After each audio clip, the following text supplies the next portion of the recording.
오늘 말씀의 제목이 내가 내 기도를 들었고 내 눈물을 보았노라 라는 말씀의 제목입니다.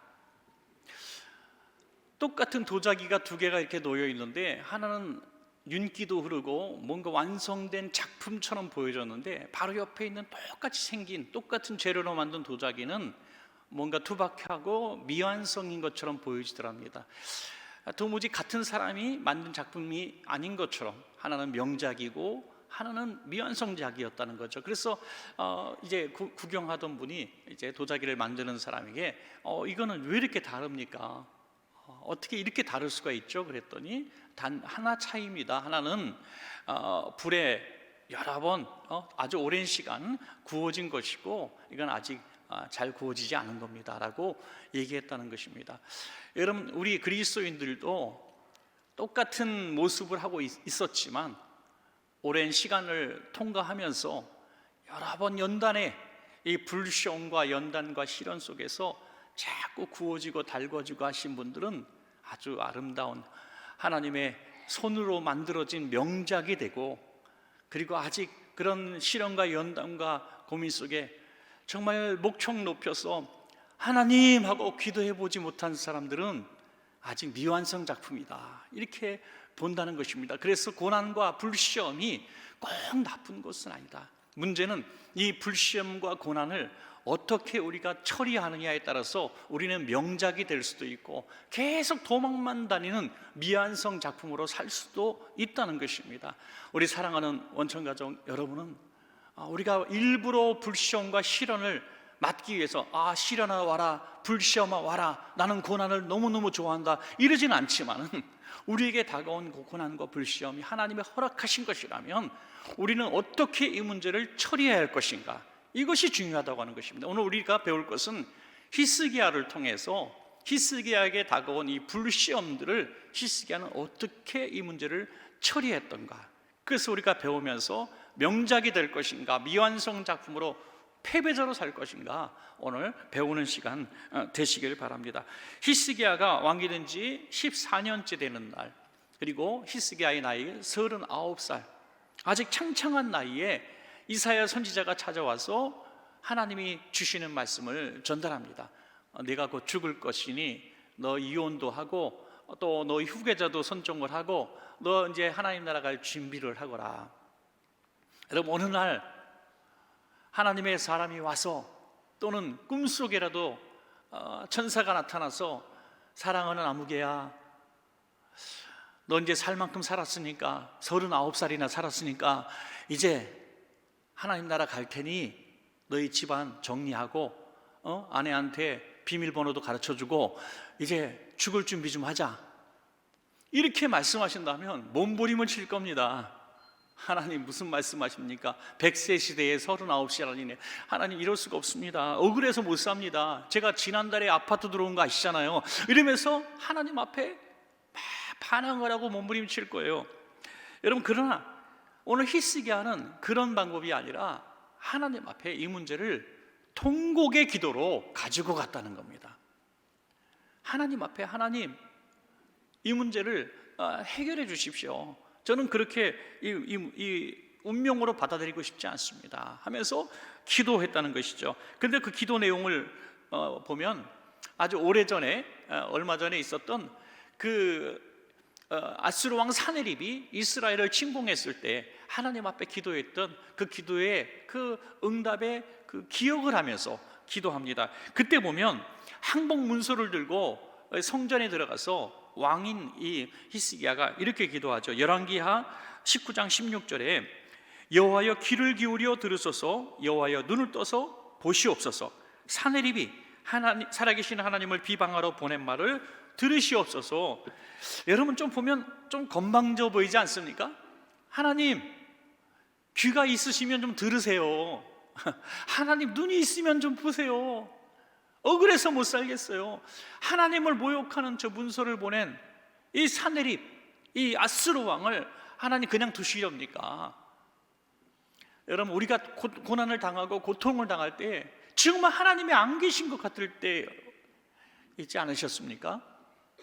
우리 신앙생활 오래 했던 믿음의 사람도 분명히 내가 하나님 앞에 잘못한 게 별로 없는 것 같은데, 열심히 신앙생활을 한 것 같은데, 이 문제를 가지고 조심조심 해왔는데 자꾸 수렁에 빠지고 문제가 풀리지 않고 고난이 계속 길어지고, 안 믿는 사람들은 잘 되는데 믿는다고 하는데 우리 시장에서 나만 믿고, 우리 가문에서 나만 믿고, 우리 학교에서 나만 믿는데 내가 더 제일 안 되고 있다면 너무 속상하지 않아요? 그럼 히스기야처럼 한번 해보세요. 하나님, 귀가 있으시면 좀 들으시고요, 눈이 있으면 좀 보세요. 저 모독, 하나님이 살아계시냐고 모독하는 제 모습을 보면서, 야, 네가 믿는 하나님이 진짜 하나님이면 넌 그렇게 살 수 없어 라고 말하는, 네가 그렇게 정말 운이 없고 재수가 없이 살 수가 없어, 다른 사람들은 다 되는데 왜 너만 안 되니? 라고 말할 때 하나님 앞에 좀 이렇게 울부짖으면서 한번 기도해 본 적은 있냐, 그죠? 아예 그냥 살다 보니까 이거 하나님의 뜻이겠지, 운명이겠지. 어떤 사람 몸이 아픈데 계속 기도하지 않는데 왜 기도하지 않나요? 사도 바울도 가시를 안고 살았는데 나도 가시라고 생각한다고. 이렇게. 여러분, 사도 바울은 아주 특별한 사례입니다. 하나님, 우리가 가시가 있으면 하나님 앞에 몸부림치며 뽑아달라고 기도해야 하는 것입니다. 여러분, 하나님 귀도 있으시고 하나님 눈도 있으시잖아요. 그래서 이번 내가 죽고 살지 못하리라고 말씀하셨을 때 히스기야가 통곡하며 벽을 향하여 기도할 때는 하나님이 옛날을 기억하신 것 같아요. 하나님은 참 뒤끝은 없으신데 옛날 일을 다 기억하시는 하나님. 네가 그때 나 귀 있냐고 물었지, 내 눈 있냐고 물었지, 나 귀도 있고 나 눈도 있어. 그래서 그때 너의 통곡 소리 다 들었고 지금도 내가 듣고 있어 라고 말씀하시면서 열왕기하 20장 5절에서 6절 이렇게 말씀하십니다. 너는 돌아가서 이제 이사야에게 전하라는 말이죠.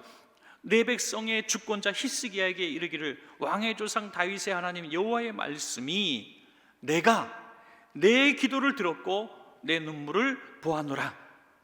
내가 너를 낫게 하리니 내가 3일 만에 여호와의 성전에 올라가겠고 내가 내 날을 15년을 더할 것이며 내가 너와 이 성을 악스로 왕의 손에서 구원하고 내가 나를 위하여 또 내 종 다윗을 위함으로 이 성을 보호하리라 하셨다 하라 하셨더라. 아멘. 나 귀로 내 기도 소리 내가 분명히 들었고, 네가 벽을 향해서 눈물을 펑펑 쏟으면서 하나님 저 살아야 합니다, 하나님 저 살려주세요라고 했던 그 눈물을 내가 보았다 하는 것입니다. 사랑하는 여러분, 우리들이 아무도 모르게 흘리는 눈물, 통곡 소리, 시름 소리도 하나님은 들으신다는 겁니다. 우리 24시 기도실에 저 지하층에 우리 중보기도센터에서 아무도 없는 곳에서 흘렸던 눈물을 저는 아직도 지금 한 번 잊지 못하는 우리 고등학교 3학년 학생을 위한 기도가 지금도 살짝 생각이 날 때가 있습니다. 우리 아이는 아무 문제 없어요, 공부도 잘하고요, 너무 맑고 명랑해, 너무 감사해. 그래서 기도 좀 해달라 해서 아이를 신방했던지 어떻게 해서 아이를 만났어요. 그래서 기도하는데 하나님이 환상 비슷한 걸 보여주시는데요, 애가 그 모습을 딱 보여주시는 거예요. 이불을 이렇게 뒤집어 쓰고 계속 울고 있는 거야, 아이가. 그래서 야, 너 많이 울고 있구나, 이불 뒤집어 쓰고 울고 있구나 그랬더니 애가 그때 엄마 앞에서 막 울기 시작하는 거예요. 엄마는 깜짝 놀라는 거예요. 얘가 그런 아이 상상도 못했다는 거예요. 근데 애가 막 애같이 울고 있었어. 너무 힘들고 공부가 너무 스트레스가 되고 자기가 원하는 성적이 나오지 않으니까 막 이 어린 나이에 별의별 극단적인 생각까지 다 할 정도로 아주 극단에 치달고 있었던 상태였던 거예요. 그래서 엄마랑 같이 붙들고 같이 울면서 이 문제를 해결했던 그런 기억이 납니다. 여러분, 하나님은 보고 계셨다는 거예요. 엄마도 못 보고 아무도 못 봤지만 하나님은 그 아이의 눈물을 보고 계셨고 그의 쉬는 소리를 듣고 계셨다는 거예요. 오늘 새벽에도 여러분 기도하시면서 남편도 모르고 아내도 모르고 자녀도 모르고 아무도 모르는 그 나만의 끔찍한 아픔, 그 신음소리, 끙끙하고 나오는 소리도 하나님은 들으시고 나도 모르게 쭉쭉 흘러내리는 그 눈물을 하나님은 보고 계신다는 것이 얼마나 큰 위로가 됩니까? 할렐루야. 그래서 우리는 하나님 앞에 신음소리 부끄러워하지 말고 눈물도 부끄러워하지 말라 말씀하십니다. 그러면 히스기야는 어떤 눈물과 신음소리를 외쳤는가? 우리가 배워야 될 것이죠. 첫 번째는 회개의 눈물과 기도했다는 것이죠. 회개. 히스기야는 가장 먼저 왕복을 벗어던집니다. 그리고 베옷으로 갈아입고 성전에서 하나님 앞에 회개의 기도를, 하나님, 이 백성의 죄악이 저의 죄 때문입니다. 오늘 이렇게 나라가 어려운 것은 저의 문제입니다. 여러분, 우리가 큰 고난과 위기를 만났을 때, 우리가 신음소리와 눈물을 흘릴 때 가장 먼저 해야 될 것은 하나님, 저 악한 사람 때문입니다. 저 사내립을 멸하여 주세요라는 기도보다 먼저 해야 될 것은 하나님, 저 죄 때문입니다. 나의 죄 때문입니다. 나 때문에 이런 일이 일어났습니다. 내가 기도하지 않아서, 내가 충성하지 않아서.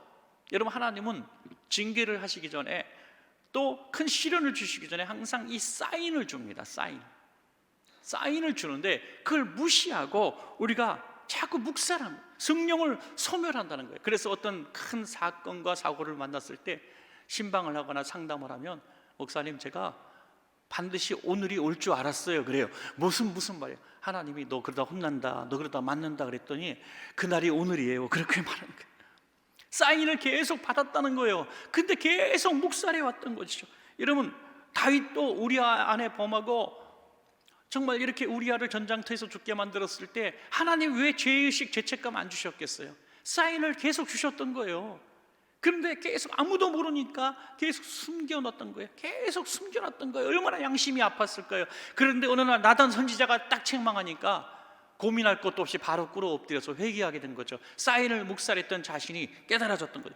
여러분, 베드로도 사인이 있었어요. 네가 닭 울기 전에 나를 배반하리라. 그러나 그 사인을 묵살하고 결국 배반하고 말았고, 닭소리가 울려 퍼질 때 그제야 무너지는 것이죠.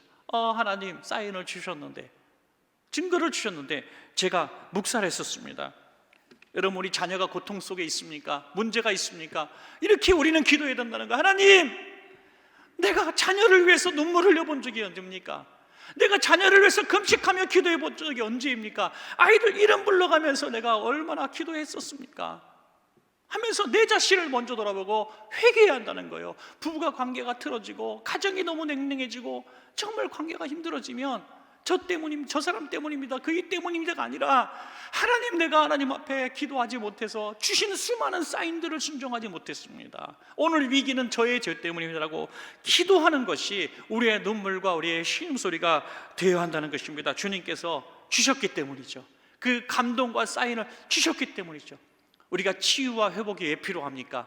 그 사인을 묵살하고 당했던 그 고난의 시간이 있기 때문에 우리는 치유와 회복을 간절히 사모하고 있는 것입니다. 여러분, 우리가 회개하고 우리를 돌아보심으로, 통곡하시고 신음하심으로 치유와 회복의 은혜도 누리시기를 축복합니다. 또한 두 번째는 문제 해결을 위해서 우리는 기도해야 한다는 거죠. 왜 문제 해결을 위해서 기도해야 됩니까?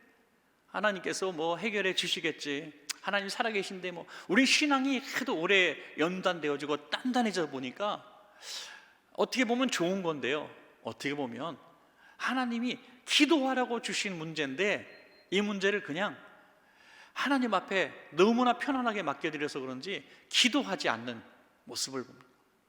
그래서 어떤 경우는 이런 해프닝까지 있어요. 집사님, 그 문제 잘 해결되고 있습니다. 무슨 문제요? 저번에 저한테 기도 제목 주셨잖아요. 제가 무슨 기도 제목을 드렸죠? 이렇게 되는 희한한 일이 벌어지고 있습니다. 본인이 기도 제목, 기도해달라고 줬던 기도 제목도 잊어버릴 정도로 기도를 하지 않고 있다는 거예요. 사랑하는 여러분, 문제가 있으면 기도하라고 주신 겁니다. 기도하라고 주신 문제인데 이걸 불같은 연단을 내가 기도해야 되는데 그냥 견디고 버티는 맷집만 키워왔던 거죠. 참을성은 대단한데, 인내도 대단한데, 기도하라고 주신 문제인데 기도하지 않으니 주님이 조금 더 센 거 줘볼까 하면서 점점 힘든 일들이 벌어질 수 있다는 거예요. 여러분, 정말 하나님 앞에 문제에 휩싸이지 않는 비결은 뭐냐면, 작은 문제가 왔을 때 바로 하나님 앞에 부르짖고 기도하는 거예요. 예? 그러면 큰 문제를 주실 필요가 없는 거예요. 야, 이 사랑하는 아들, 딸은 내가 조금만 사인을 줘도 바로 하나님 앞에 품에 안기는구나, 달려오는구나, 주님 앞에 막 부르짖는구나. 그 큰 문제가 안 되는 거예요. 큰 문제가. 여러분, 한번 지켜보세요. 별 문제도 아닌 것 같은데 막 눈물 흘리고 두 손 들면서 기도할 때마다 기도하는 성도님의 인생이 막 꼬이고 힘들어하는 거 보셨습니까? 아니에요. 어떤 경우는 저분은 나보다 문제가 하나도 없고 평안한 인생인데 뭐 이렇게 무르짖고 기도하지? 오히려 우리는 의아심을 가질 정도로 늘 하나님 앞에 울고 부르짖는 분이 계세요. 문제가 많아서가 아니라 그분이 문제를 대하는 태도가 히스기야 같은 지혜로운 태도였기 때문입니다. 사랑하는 여러분, 하나님은 우리에게 기도를 하라고 사인을 주시는 것이 연단된 고난, 허락된 고난인데요, 이걸 여러 가지 증거를 주시죠. 기도해야 될 문제인지 참아야 될 문제인지 그 증표를 주신다는 거예요. 여러분, 우리 청년들도 학생들도 시대가 내가 흙수저고 어려운 시대고 취업하기 어렵고 학교 가기 어렵고 살아가기 어렵다고 그냥 그렇게 시대 탓 누구 탓할 게 아니라 이런 것들을 해결하라고 오늘 이 새벽에 불러주시고 기도하라고 불러주셨던 사실로 그렇게 생각을 바꾸시기 바랍니다. 여러분, 우리 기도의 최대의 적은 문제가 아니라, 어려운 문제의 정도가 아니라 낙심이라고, 기도하지 못하게 만들고 무기력하게 만드는, 영적으로 다 둔탁하게 만들어버리는 이 마귀의 쾌계라고 하는 것입니다. 여러분, 우리가 주님께서 마지막 날에 내가 믿음을 보겠느냐 하신 것이 뭡니까? 시험이 없는 사람을 주신 말씀이 아니라 시험 가운데 얼마나 기도하고 부르짖어서 이 문제를 해결했는가, 낙심하지 않고 그 불의한 재판장이 부르짖는 여인처럼 끝까지 부르짖고 매달리는 그 기도가 있었느냐, 그게 믿음이라는 거예요. 나 기도하지 않는데 믿음이 있다? 그 거짓말이라는 거예요. 믿음이 있으면 기도하게 된다는 겁니다. 여러분, 마지막으로 세 번째는 사명을 위한 기도를 했다는 거죠. 열왕기하 20장 2절에서 3절입니다. 히스기야가 낯을 벽으로 향하고 여호와께 기도하여 이르되 여호와여 구하오니 내가 진실과 전심으로 주 앞에 행하며 주께서 보시기에 선하게 행한 것을 기억하옵소서 하고 히스기야가 심히 통곡하더라 그랬습니다. 얼굴을 벽을 향해서 딱 붙이고, 이게 무슨 말입니까?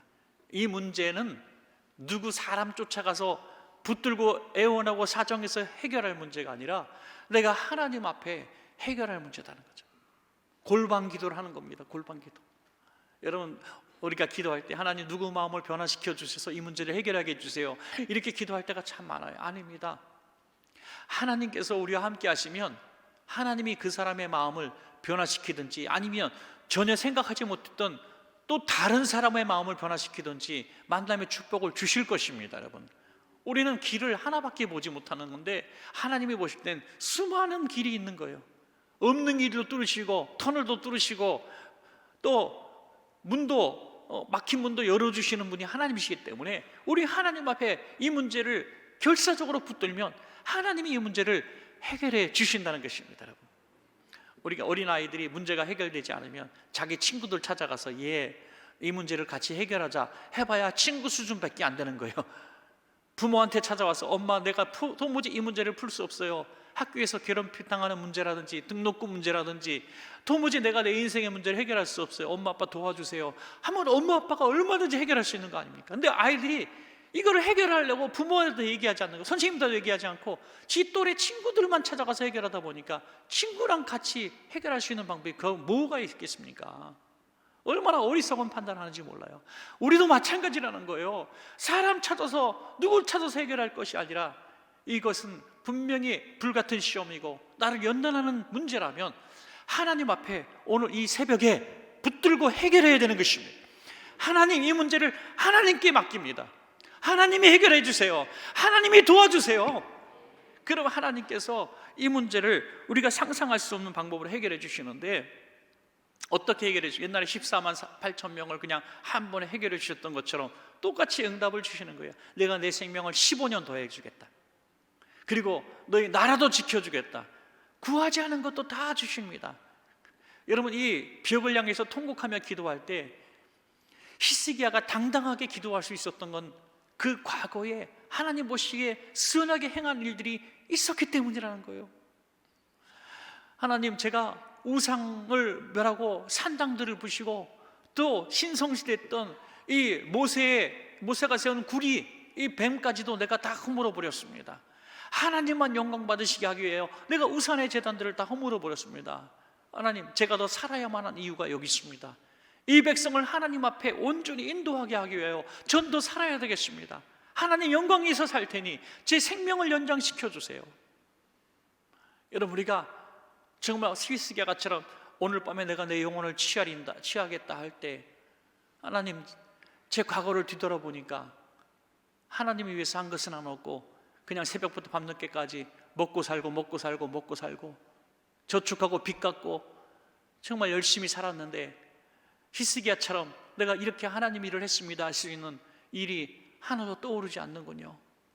하나님, 내가 히스기야처럼 기도할 자격이 없습니다 라고 오늘 이 새벽에 깨달아진다면 우리 인생의 중요한 전환점이 될 줄로 믿습니다. 여러분, 우리가 어떤 문제를 만나도 하나님 당당하게, 하나님 제가 더 살아야 할 이유가 있습니다. 하나님, 내가 회사가 일어나야 될 이유가 여기 있습니다. 하나님, 제가 좋은 대학 가야 될 이유가 여기 있습니다. 하나님, 제가 직장 들어가야 될 이유가 여기 있습니다. 하나님, 제가 건강을 회복해야 될 이유가 여기 있습니다. 하나님, 더 하나님 영광 위해서 살 테니 과거의 제 삶을 기억하시고 하나님께 영광 돌리시도록 제게 기회를 주십시오. 이렇게 기도할 수 있을 때 하나님께서 내가 내 눈물을 보았고 내 신음소리를 들었다고 말씀해 주시지 않겠습니까?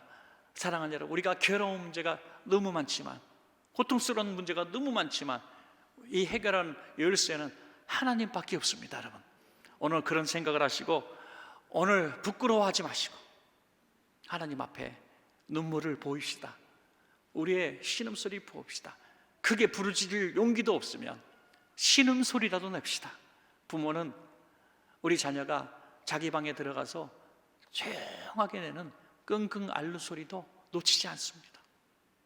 아무리 텔레비전 소리가 크고 아무리 밖에 소음이 커도 그 아이가 끙끙 앓는 소리를 부모는 놓치지 않아요. 뛰어들어가서 어디 아프냐고 얘기합니다. 여러분, 우리 하나님이 왜 여러분의 신음소리를 못 들으시겠습니까? 큰 기도하지 못해도 그냥 끙끙 앓는 소리, 신음소리만 해도 오늘 우리에게 응답의 하나님께서 우리를 만나 주실 줄로 믿습니다.